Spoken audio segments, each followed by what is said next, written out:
Hi, welcome to love talkies. Preminchukundam Raa episode number 26. Michael దగ్గరికి వెళ్ళాలి అనుకున్న నా నిర్ణయం రైట్ ఆర్ రాంగా అనే కన్ఫ్యూజన్లో ఉన్న నాకు నీ భర్త దగ్గరికి నువ్వు వెళ్ళడంలో తప్పు లేదు అని చెప్పింది అత్తయ్య. అప్పుడు వద్దని వెళ్ళావు, ఇప్పుడు మళ్ళీ వచ్చావు, ఇదేనా నీ సెల్ఫ్ రెస్పెక్ట్ అని మైకేల్ అడిగితే నేనేం చెప్పను అత్తయ్య అని అడిగాను. మైకేల్ అలా అడుగుతాడా అని చిన్నగా నవ్వుతూ తిరిగి నన్ను ప్రశ్నించారు అత్తయ్య.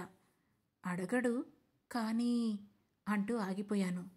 ఇంకేంటి కానీ, I trust your decision Sri అని అనునయంగా అన్నారు అత్తయ్య. అన్నాను. కాసేపటికి మైకేల్కి కాల్ చేసి ఫ్రీగా ఉంటే హాస్పిటల్కి రా అని చెప్పారు అత్తయ్య. అత్తయ్య పిలిచాక ఫ్రీగా లేకపోయినా సరే ఫ్రీ అవుతాడు అనుకున్నట్లుగానే అరగంటలో వచ్చేశాడు మైకేల్. మైకేల్కి నా కళ్ళలో నీళ్లు చూస్తే కోపం, అందుకే తను రావడమే అప్రయత్నంగా నా కళ్ళు తుడుచుకుంటూ నించున్నాను. అప్పటికే అది చూసేసి ఎందుకు ఏడుస్తున్నావు అని గంభీరమైన స్వరంతో అడిగాడు మైకేల్. నథింగ్, మీరు మాట్లాడుతూ ఉండండి, I will have some tea అని అన్నాను. అప్పటికే మరి నాకు చాలా తలనొప్పి వచ్చేస్తుంది. ఈలోగానే మేం కాదు మీరు మాట్లాడుకోవాలి అన్నారు అత్తయ్య. ఆ మాటతో నేను మైకేల్ వైపు చూస్తే I will come in 15 minutes మా అని నా చెయ్యి పట్టుకొని బయటికి తీసుకెళ్ళిపోయాడు మైకేల్. పక్కనే మరో రూమ్లో నన్ను వదిలి సూటిగా నన్నే చూస్తూ ఇప్పుడు దేనికి ఆ ఏడుపు అని కాస్త విసుగ్గా అడిగాడు మైకేల్.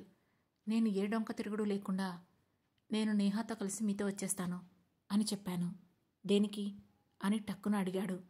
నేహాకి ఫాదర్ కావాలి అన్నాను. నీకు హస్బెండ్ అక్కర్లేదా అని కాస్త వెటకారంగా అడిగాడు మైకేల్. మీకు వైఫ్ కావాలా అని అడిగేశాను. అక్కర్లేదు అని సూటిగా చెప్పాడు మైకేల్.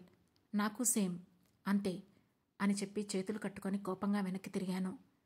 నేహా కోసం మనిద్దరం కలిసి ఉందామంటున్నావు అంతేనా అని కాస్త సీరియస్గా చూస్తూ అడిగాడు మైకేల్. అవును అంతే అని నేను కూడా అంతే సీరియస్గా చెప్పాను. ఓకే, సింపుల్గా ఓకే అనేశాడు మైకేల్. అయితే మా ఇంటికి పదండి అన్నాను. ఆ మాటతో నుదురు చిట్లించి ఇప్పుడు నేను మీ ఇంటికెందుకు అని అడిగాడు. నా బట్టలు తీసుకోవాలి అంటుంటే ఇప్పుడు ఆ బట్టలకి అంత కొదవేం లేదు, కావలసినన్ని కొనుక్కోవచ్చు, వాటి కోసం మీ ఇంటికి మళ్ళీ వెళ్ళాలా అని అడిగాడు మైకేల్. నాకు కావలసినవి ఇంకా చాలా ఉన్నాయి అక్కడ, ఒకసారి వస్తే మీ సొమ్మేం పోతుంది అని కోపంగా అడిగాను. సరే పదా అని అమ్మ సీరియస్గా చెప్పేశాడు మైకేల్. నిజానికి తను రాకుండా నేను ఆ ఇంటికి వెళ్తే మళ్ళీ బయటికి రాలేను. అర్థం చేసుకోలేడు. అసలు తనకి ఇలాంటి పట్టింపులు ట్రెడిషన్స్ తెలియవు, అవసరం లేదు కూడా. కానీ నాకు తప్పదు కదా, అందుకే మైకేల్ని తీసుకువెళ్తున్నాను.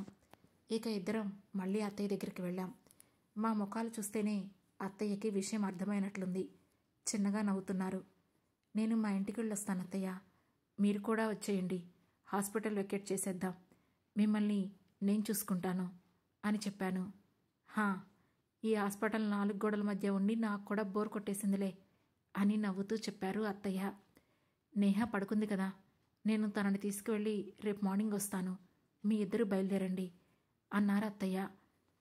కానీ రేపు తనకి స్కూల్ ఉంది కదా అత్తయ్య అని అన్నాను.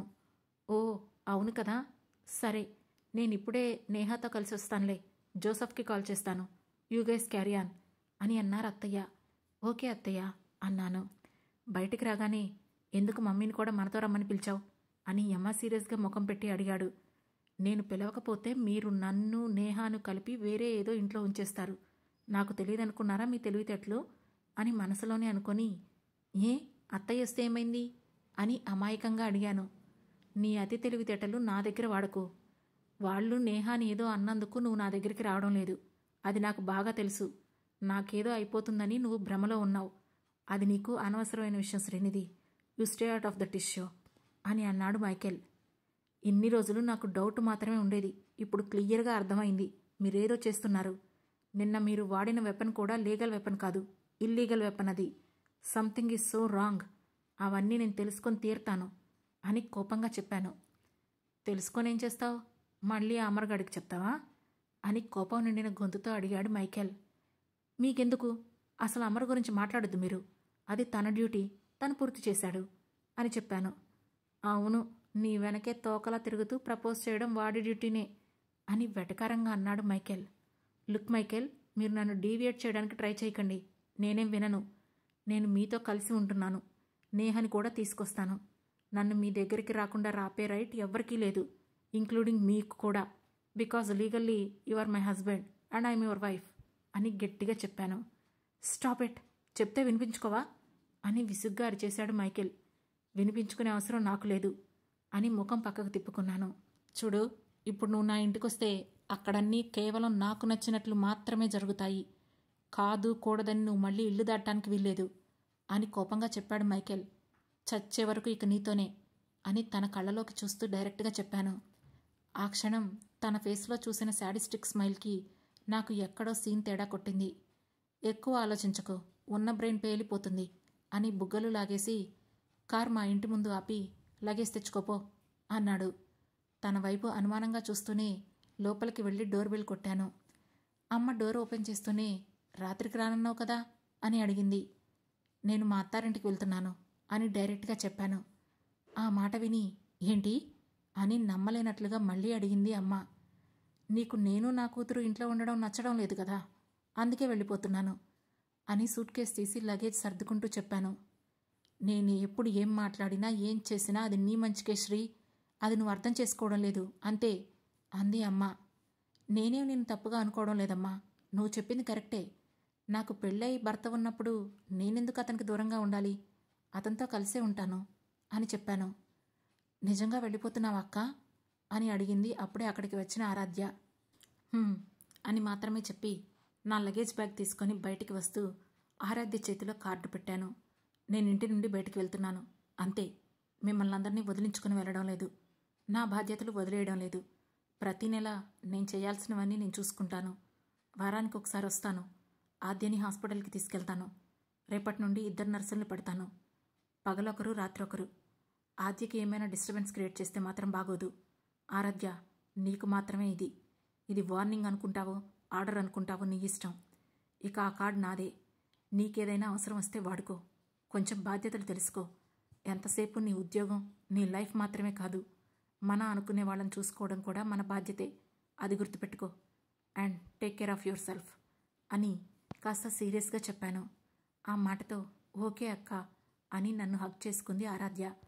వెళ్ళొస్తానమ్మా అన్నాను.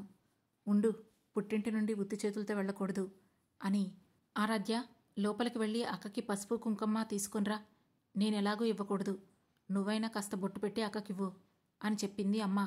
దాంతో ఆరాధ్య లోపల నుండి తాంబూలం తీసుకువచ్చింది. నేను తన దగ్గర తాంబూలం తీసుకొని సరే అమ్మా, ఎలాంటి అవసరం ఉన్నా ఏ టైంలో అయినా నేనున్నాను, ఒక్క ఫోన్ కాల్ దూరం అంతే, సరేనా? మెయిన్గా నువ్వు మర్చిపోకుండా తింటూ ఉండు, పనుల్లో పడి తిండిని నెగ్లెక్ట్ చేయకు అని అన్నాను. సరేలే అని నా నుదుటిన ముద్దు పెట్టి, నిజంగా మీ నాన్న బతికుంటే నిన్ను చూసి గర్వపడేవాడు శ్రీ, అందరికీ కొడుకులే అక్కర్లేదు, భుజాల మీద బాధ్యతను బరువును మోసే కూతురు కూడా కొడుకుతో సమానమే అని చిన్నగా నవ్వింది అమ్మ. ఆ మాటకు నేను కూడా నవ్వి, మీకెప్పుడైనా నేహాన్ని చూడాలనిపిస్తే, అనిపించదని నాకు తెలుసు, బట్ అప్పుడప్పుడు అనిపిస్తే అయినా సరే దాంతో ఒకసారి ఫోన్లో మాట్లాడండి అమ్మా అని అన్నాను. హ్యాపీగా వెళ్తున్నావు కదా, వెళ్ళిరా శ్రీ అని గంభీరంగా చెప్పింది అమ్మ. నేను చెప్పినా ఇక వాళ్ళు వినరని అర్థమైంది. దాంతో వెళ్ళొస్తా అని లగేజ్ పెట్టేసి కారులో కూర్చున్నాను. మైకేల్ కార్ స్టార్ట్ చేశాడు. మైకేల్, మీ ఇంట్లో నేహ ఉండడం ఇష్టమే కదా మీకు అని చిన్నగా అడిగాను. తనేం మాట్లాడలేదు. స్పీడ్ మాత్రం 100 దాటింది. కాసేపట్లోనే ఇంటి ముందు కారాపి తన మానాన తాను దిగి ఇంటి లోపలికి వెళ్ళిపోయాడు. ఈయన గారికి ముక్కు మీద కోపం మాత్రం ఉంటుంది అని నేను తిట్టుకుంటూ లగేజ్ తీస్తుంటే, నేను లోపల పెడతాను, మీరు పదండి మేడం అంటూ వచ్చాడు అశ్విన్. అతనితో పాటు లోపలికి నడుస్తూ, అసలు మేడ్స్ ఎవరూ లేనట్టున్నారు అశ్విన్, ఎలా మరి అని అడిగాను. ఇది కొంచెం confidential place madam, so sir ఎవరిని ఎలో చేయొద్దన్నారు, మీకేదైనా కావాలంటే మన బాయ్స్ ఉన్నారు madam, they can help you అని చెప్పాడు అశ్విన్. ఓ ఓకే అని లోపలికి వెళ్తుంటే మైకేల్ తన రూమ్లో ఉన్నట్లు చూశాను. అతని రూమ్లో కాకుండా వేరే రూమ్లో లగేజ్ పెట్టాడు అశ్విన్. నేను ఫ్రెష్ అయ్యి నా లగేజ్ తీసి సర్దుకుంటూ జోసఫ్కి కాల్ చేద్దామని చూశాను, కానీ మొబైల్లో సిగ్నల్స్ లేవు. దాంతో కోపంగా మైకేల్ రూమ్ ముందుకు వెళ్ళి, మైకేల్, మీరు ముందు ఆ జామర్ సాపండి, నేను ఎవరికైనా ఎలా ఫోన్ చేసుకోవాలి, అసలు నెట్ లేకుండా ఫోన్లు వాడకుండా ఎలా బ్రతుకుతాను అని ఉక్రోషంగా అడిగాను. ఇక్కడికి వచ్చే ముందే చెప్పాను కదా, నా ఇల్లు ఇది, నాకి నచ్చినట్లే ఉంటుందని బేస్ వాయిస్లో అడిగాడు మైకేల్. చెప్పారు. అయితే మాత్రం ఒకవేళ మా చెల్లికి మెడికల్ ఎమర్జెన్సీ ఉంటే ఎలా అని చిన్నగా అడిగాను. You will get a new SIM soon అని చెప్పాడు మైకేల్. ఓకే, ఒకసారి అత్తయ్యకి కాల్ చేయండి, వాళ్ళు ఎక్కడికి వరకు వచ్చారో. సెక్యూరిటీని ఉంచారు కదా అని చిన్నగా అడిగాను. అవన్నీ చూసుకోవడానికి జోసెఫ్ ఉన్నాడు అని చెప్పాడు మైకేల్.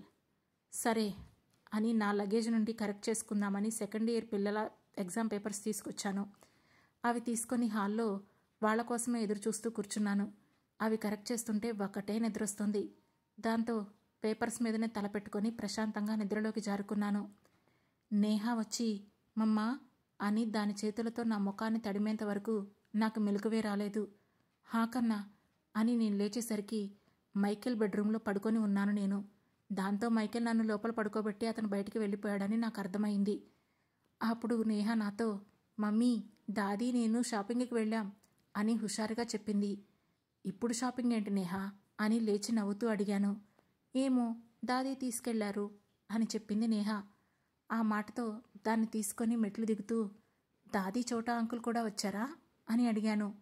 ఆ మాటతో నేహ కళ్ళు తిప్పుతూ హా, దాదాజాన్ కూడా వచ్చారు అంది. కిందకి వెళ్ళి చూసేసరికి పీటర్ అంకుల్తో పాటు అందరూ సోఫాలో కూర్చుని ఉన్నారు.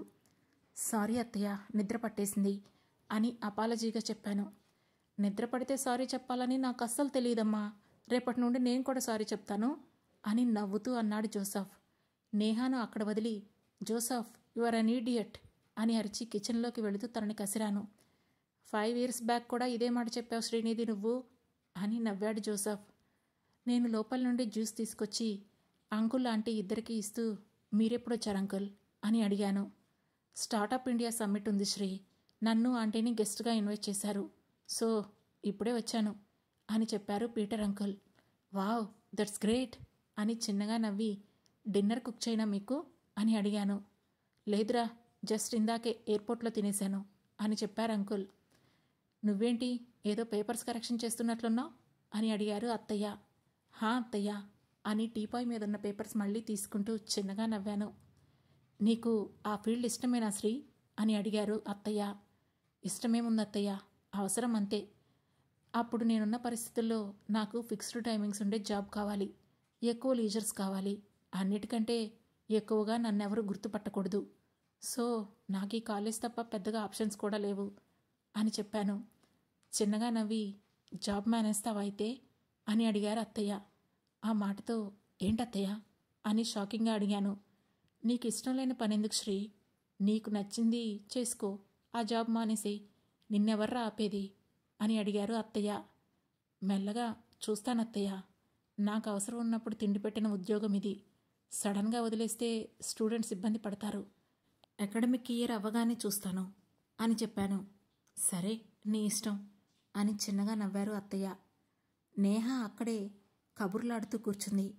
పడుకో నేహ, ఇంకా రేపు స్కూల్కి వెళ్ళాలి కదా అని అన్నాను. అప్పుడేనా అని పీటర్ అంకుల్ ఒళ్ళో కూర్చొని ఆడుకుంటూ నా వైపు చూసింది నేహ. అంకుల్, పడుకోమని మీరైనా చెప్పండి, నా మాట అస్సలు వినడం లేదు. ఇదిగో ఈ జోసెఫ్ ఒకడు దాన్ని బాగా చెడగొడుతున్నాడు అని సోఫాలో నుండి పిల్లో తీసి కోపంగా జోసెఫ్పై ఒక్కటేశాను. వాడేం చేశాడు అని అడిగారు అత్తయ్య.